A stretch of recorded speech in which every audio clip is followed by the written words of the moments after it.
भाइयों, मैं सतीश पाल सबको नमस्कार करता हूं और प्रतिदिन की भांति 2 बजे से आज भी कुछ बातें आपके सामने रखता हूं। कल जो बातें मैंने आपके सामने रखी थी, कुछ राजनीतिक थी, कुछ सामाजिक थी, कुछ ज्ञानवर्धन की थी, कुछ नीति की थी, जिसमें अन्याय और न्याय के बारे में मैंने कहा था।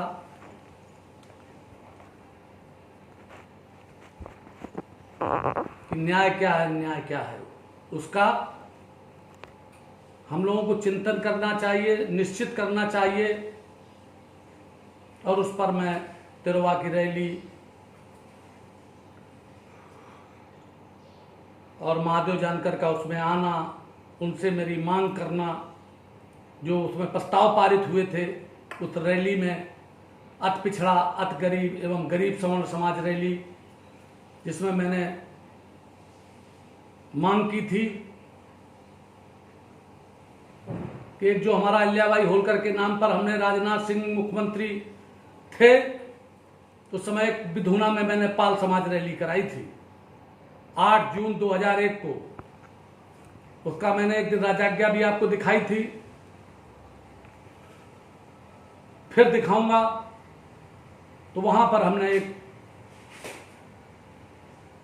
डिग्री कॉलेज जो बना बनाया खड़ा था, सिर्फ चालू नहीं था, उसका कोई नामकरण नहीं था, उसका नामकरण रानी अहिल्याबाई होलकर राजकीय महाविद्यालय कराया था तथा 2001 के ही उसी सेशन में शुरू कराने की भी बात कही थी। जब वो शुरू हुआ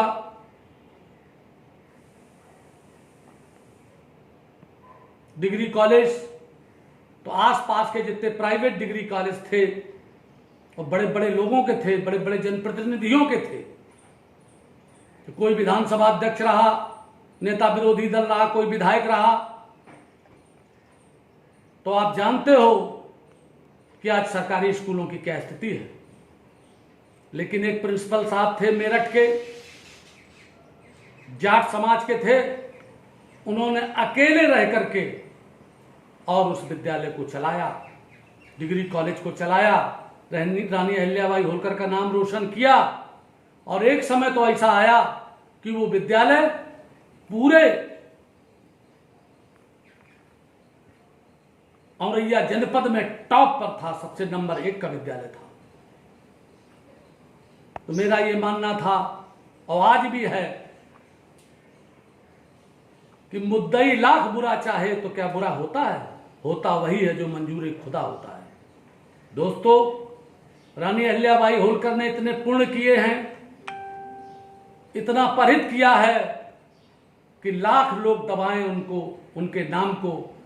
वो उनका नाम पारा के समान है, जब खोदा जाएगा तो पारा जैसे निकल आता है, वैसे रानी अहिल्याबाई होलकर का भी नाम आएगा। लेकिन समाजवादी पार्टी की सरकार आने के बाद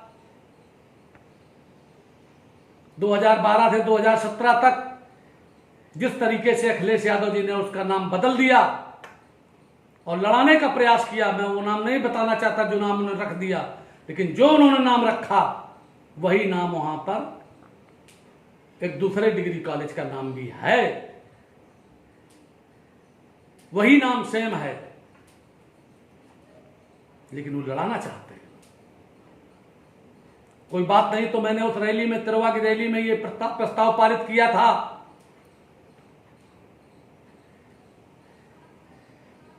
क्योंकि भाजपा की सरकार उत्तर प्रदेश में,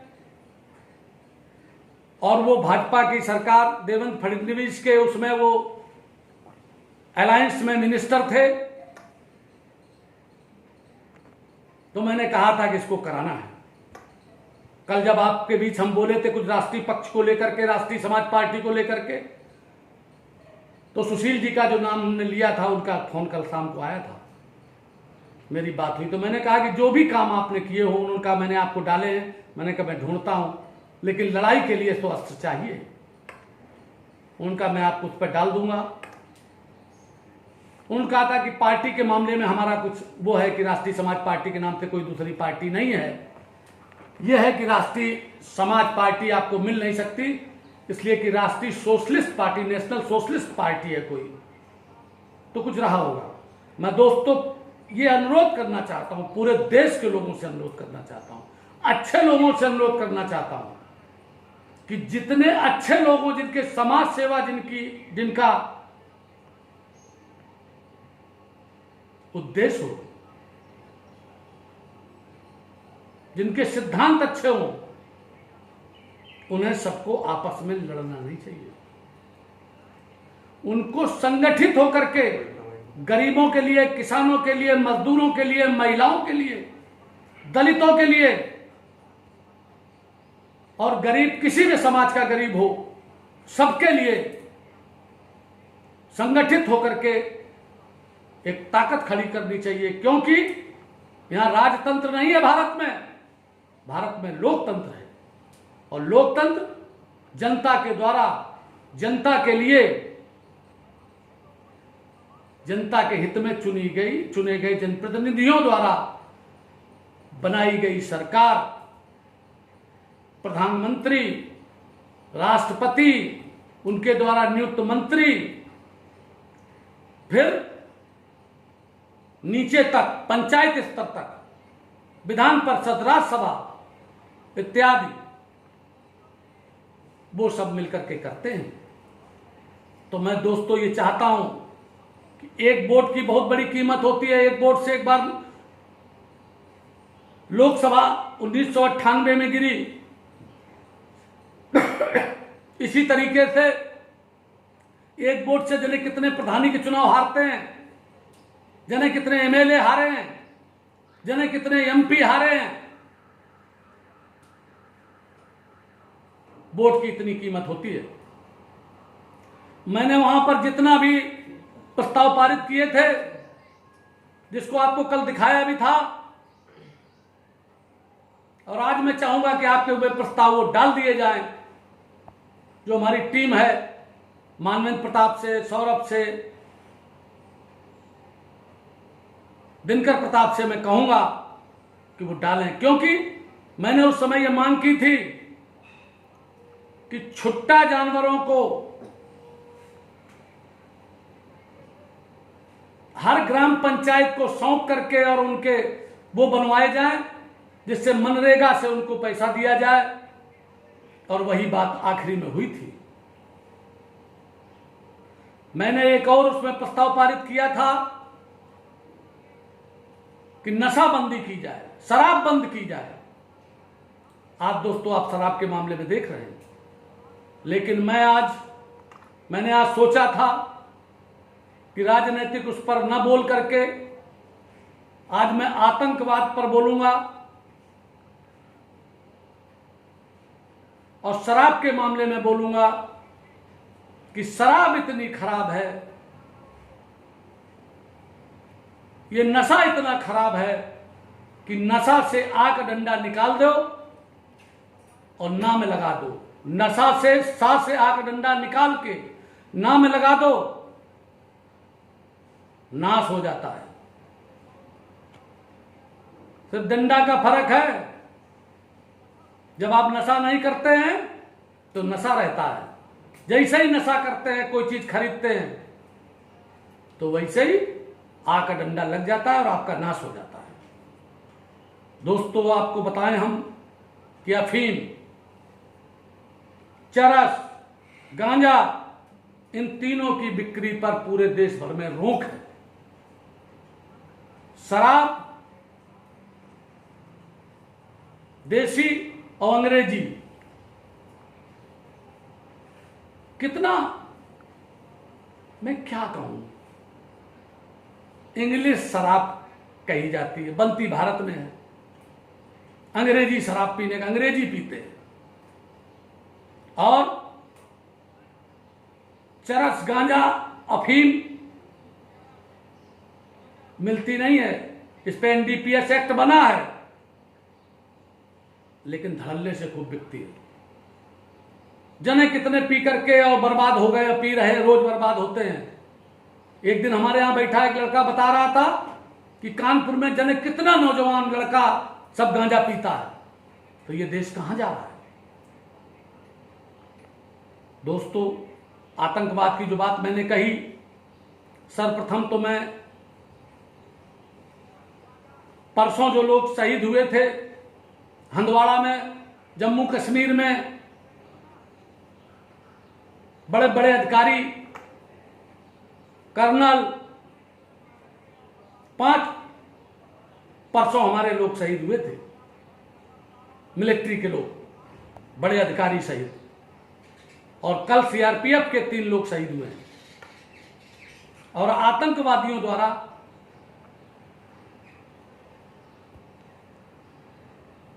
उनको मारा गया है, उनसे मुठभेड़ करते हुए सीने में गोली खाई है। मैं उन सबको, सब पूरे हिंदुस्तान की तरफ से,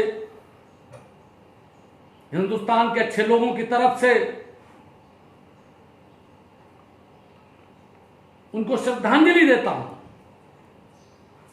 और ईश्वर से प्रार्थना करता हूं कि उनकी आत्मा को शांति मिले। उन्होंने निश्चित मोक्ष पाया है, क्योंकि हमारे शास्त्रों में लिखा है जो देश के लिए बलिदान होता है वो सीधे स्वर्ग जाता है। और उनकी माता पिता को, उसकी मां की कोख को, जो इन नौजवानों को, इन शहीदों को जिन्होंने जन्म दिया, उनके माता पिता के चरणों को प्रणाम करता हूं। उनके परिवार को, उनके पत्नियों को, उनके बच्चों को, बच्चों के लिए ईश्वर से प्रार्थना करता हूं। एक अपनी बहन को देखा मैंने कि उसने आंसू नहीं गिराए हैं, ना उसकी बेटी ने, ना उसने।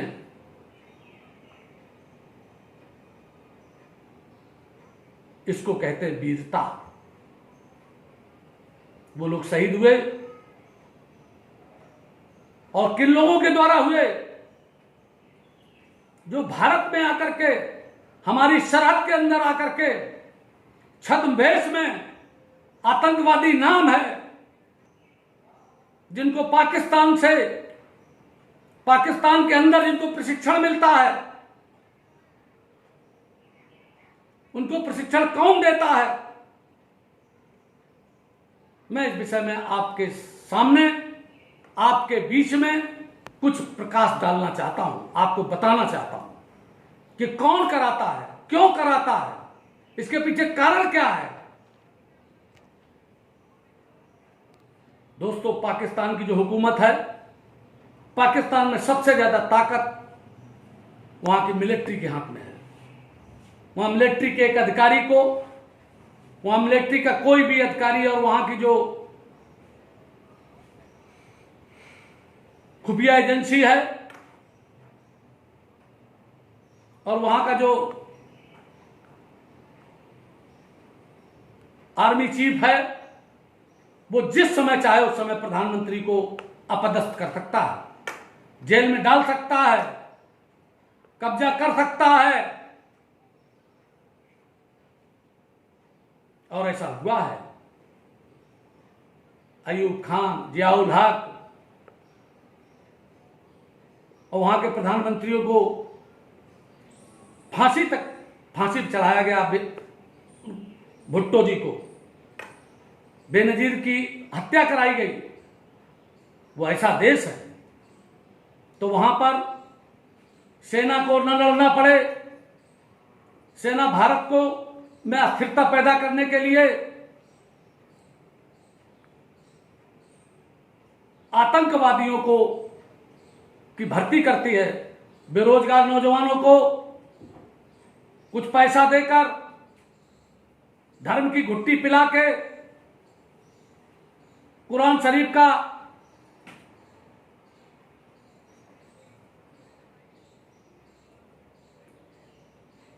कुरान शरीफ के बारे में बताते हैं कि कुरान शरीफ में लिखा है कि यदि तुम अपने धर्म के लिए मारे जाओगे तो तुम्हें जन्नत मिलेगी, जन्नत माने स्वर्ग के, और उस जन्नत में हूरें मिलेंगी।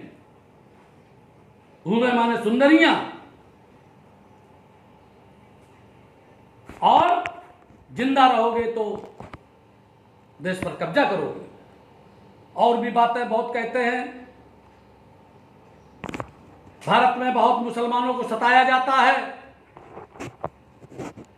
और भी बातें जब करते हैं, कहते हैं कि तुम्हारी तो वहां हुकूमत रही है 1000 वर्ष, तुमने हुकूमत की है, तुम लोग हुक्मरान हो, और तुम्हें एक दिन हिंदुस्तान पर हुकूमत करनी है। इस टाइप से उनके जज्बात भड़का के, और सेना वहां की उन लोगों को प्रशिक्षण देती है, उनको हथियार चाइना देता है। क्योंकि पूरे विश्व में, दोस्तों ध्यान रखना, भारत से बड़ा आबादी में सिर्फ चाइना है, इसके बाद भारत है। हमारे उत्तर प्रदेश से पूरे विश्व में सिर्फ 6 देश बड़े हैं, उनमें चाइना, अमेरिका और 4 और हैं। नहीं तो उत्तर प्रदेश की अकेले आबादी 25 करोड़ है। इंग्लैंड की आबादी सिर्फ 12 करोड़ है, 13 करोड़। आप देख रहे हैं कि अमेरिका की आबादी 33 करोड़ 34 करोड़ है। पूरे दुनिया की आबादी 600 करोड़ है। 600 करोड़ में 150 करोड़ चाइना की और 135 हमारी। तो आधे में हम दोनों हैं और आधे में पूरी दुनिया है।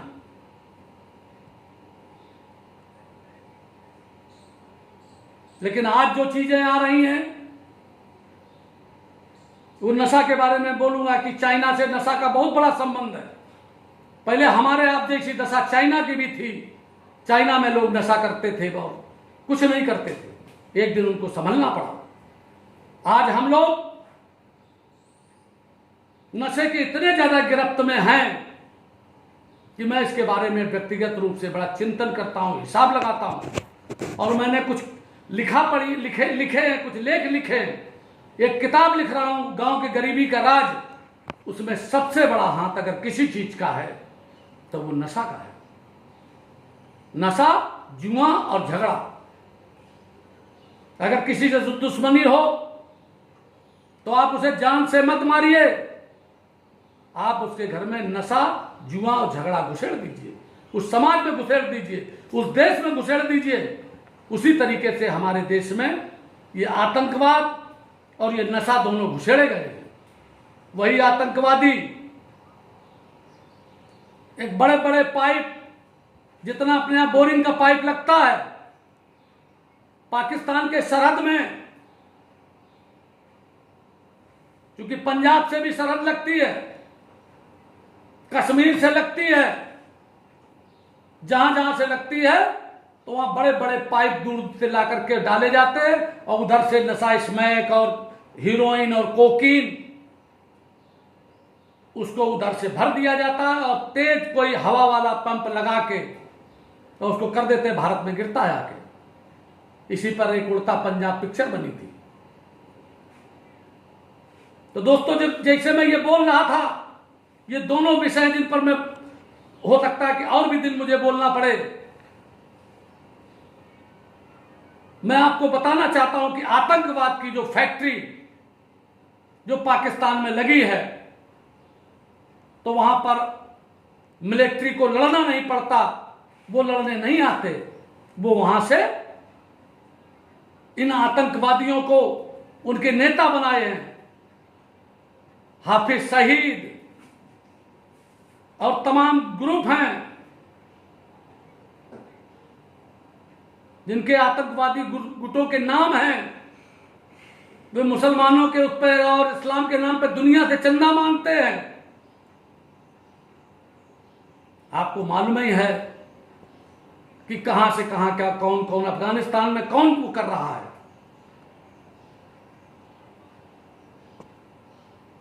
और उसका जो अमेरिका ने जो पाकिस्तान में आकर के जिसको मारा था, उसके बारे में भी आपको पता है।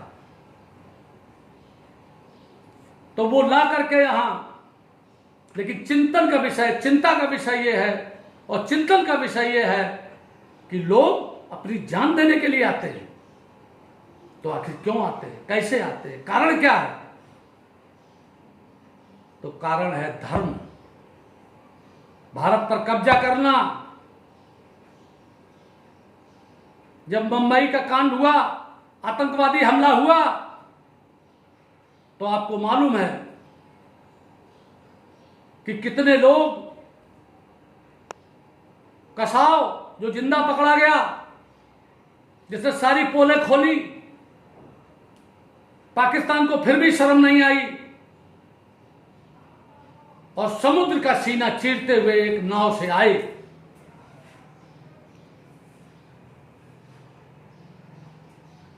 और बड़े होटल पर उन्होंने कब्जा, उन्होंने ताज होटल पर उन्होंने हमला किया, जिसमें सैकड़ों लोग मारे गए।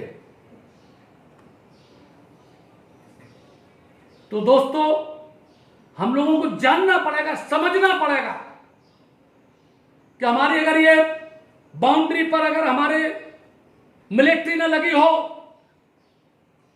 और उस मिलिट्री में आरक्षण नहीं है, जातिवाद नहीं है, उस मिलिट्री में कोई पक्षपात नहीं है, वहां नेताओं की नहीं चलती, वहां कोई सिफारिश नहीं चलती, वहां बेईमान नहीं है, और है तो सीधे मौत की सजा है अगर किसी से कोई गलती होती है। तो आप देखते हो कि उनके बदौलत आज की तारीख में हम चैन से सोते हैं। अगर हमारी मिलिट्री ना हो, हमारी वायुसेना ना हो, हमारी नेवी ना हो, तो दोस्तों यकीन मान लो आप कि आपको 10-15 दिन से ज्यादा गुलाम होने में कोई बचा नहीं सकता है। क्यों? कि हम पहले कैसे गुलाम हुए थे? हम लोग जातियों में बटे थे, हम लोग दूसरे के मारे जाने पे खुश हो रहे थे, हम लोग आपस में लड़ते रहते हैं। और मैं तो इस आतंकवाद को बहुत बृहद रूप में सोचता हूं। यह आतंकवाद भारत के अंदर भी है। भारत के अंदर एक नक्सलवाद है, नक्सली हैं जो वो भी हमारे फोर्स को मारते हैं और गरीबों के बीच काम करना का बहाना है उनका, लेकिन वो भी लूटपाट में वो करने लगे हैं। दोस्तों, भारत के अंदर भी आतंकवाद है, गांव में आतंकवाद है। जब कोई गरीब आदमी को, अच्छे आदमी को शराब पीकर, शराब का नाटक करके, और कोई बड़ी जाति का व्यक्ति, सत्ताधारी दल का व्यक्ति, ताकतवर व्यक्ति जब किसी को सताता है तो वो भी एक प्रकार का आतंकवाद है और उससे हम सबको लड़ना है। लड़ने का तरीका बनाना है कि इस लोकतांत्रिक देश में हमें इस अंदर की कमजोरी को कैसे निपटना है। हम जहां चुनाव लड़ते हैं, विधुना 2002 में लड़े, 2007 में लड़े, तो सपा के लोग बूथ कैप्चरिंग करते थे। हमारे लड़ने के बाद बूथ कैप्चरिंग बंद हो गई, क्योंकि हमने उनका विरोध किया और मैं उनके बारे में जानता था, क्योंकि जो डर गया सो मर गया। और आप लोग भी निकल करके आओ नौजवानों, 18 साल से ऊपर के, और हमारे साथ जुड़ो। जैसे सुभाष चंद्र बोस ने कहा था कि तुम हमें खून दो, हम तुम्हें आजादी देंगे। मैं तुमसे कहता हूं कि आप मुझे सहयोग दो और हम आपको सारी वो योजनाएं बताएंगे, क्योंकि मैंने सब तैयारी कर रखी है। कुछ बातें ऐसी हैं जो मैं अभी बताना नहीं चाहता, क्योंकि शोषक लोग और उसमें अपने भी लोग ज्यादा से ज्यादा होंगे। कुल्हाड़ी के बेट जिनको मैं कहता हूं, जिनको जयचंद कहता हूं,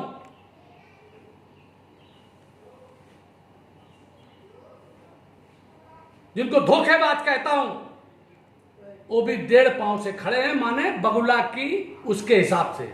वो फोन कर रहे होंगे इस समय, जब हमारा सुनते होंगे इस समय, वो सबसे ज्यादा कान लगा के सुन रहे होंगे। और मैं उनको सुनाना भी चाहता हूं कि देखना है जोर कितना बाजुए कातिल में है, सरफरोशी की तमन्ना अब हमारे दिल में है। अब हम मानने वाले नहीं, हम आतंकवादी अंदर का खत्म कर देंगे, हम गुंडागर्दी खत्म कर देंगे। हमारे लोगों के जो मकानों पर लोग कब्जा करते हैं, हमारे लोगों की जमीनों पर जो लोग कब्जा करते हैं, हमारे लोगों के जमीनों पर जो लोग कब्जा करते हैं, हमारी बहन बेटियों को जो लोग मारते हैं, हम उनको सबको ठीक कर देंगे। इलाहाबाद में हमारे राजू पाल विधायक की हत्या हुई, मैंने पूजा पाल की बड़ी मदद की है, कोई व्यक्तिगत रूप से उनसे पूछ ले। मंत्री भी नहीं था तो करमवीर सिंह जी उत्तर प्रदेश के डीजी थे, उनके पास ले जाते थे, मेरे व्यक्तिगत मित्र थे, बहुत अच्छे अधिकारी थे,